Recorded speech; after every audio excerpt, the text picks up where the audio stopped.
എൻ്റെ നാട്ടിൽ തളിപ്പറമ്പിൽ ഒരു പാവപ്പെട്ട ഒരു മനുഷ്യൻ, അദ്ദേഹത്തോട് ഞാൻ സംസാരിച്ചു, അബ്ദുള്ള എന്ന് പറഞ്ഞ ആളാണ്.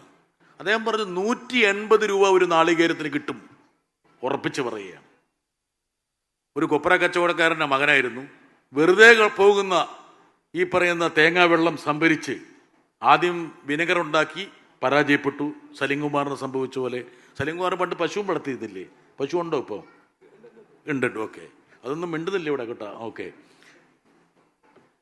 വിനാഗിരി ഉണ്ടാക്കിയത് പരാജയപ്പെട്ടു. പക്ഷെ ആ പരാജയത്തിൽ നിന്ന് അദ്ദേഹം വീണ്ടും മുമ്പോട്ട് പോയി.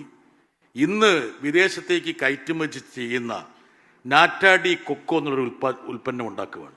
അതായത് റബ്ബർ ഷീറ്റ് പോലെ ഒരു കൾച്ചർ, ബാക്ടീരിയ കൾച്ചറുമായി ചേർത്ത് ഈ പറഞ്ഞ തേങ്ങാ വെള്ളത്തിൽ നിന്ന് ഒരു റബ്ബർ ഷീറ്റ് പോലെ ഒരു ഉൽപ്പന്നം ഉണ്ടാക്കി അത് പീസായിട്ട് കട്ട് ചെയ്ത് ഐസ്ക്രീമിലൊക്കെ ഉപയോഗിക്കുന്ന വലിയ വിലയുള്ള ഒരു ഉൽപ്പന്നമാണ്.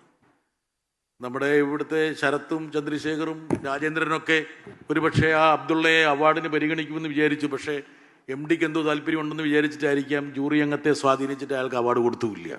അതെ, ഞാൻ പറഞ്ഞു വരുന്നത് അങ്ങനെ ഒരു ഇന്നൊവേഷൻ പലരും ഈ രംഗത്ത് നടത്തുന്നുണ്ട്. അപ്പോൾ കൃഷിയെ രക്ഷപ്പെടുത്തണമെങ്കിൽ സ്വാഭാവികമായിട്ടും അതിനുള്ള സാഹചര്യം ഒരുക്കണം. ഇന്നൊവേഷൻ്റെ പാതയിലേക്ക് നമ്മൾ പോകണം. ലോകത്ത് നടക്കുന്ന പല പരീക്ഷണങ്ങളും നമ്മുടെ ഭൂമികയിലേക്ക് നമ്മൾ കൊണ്ടുവരണം.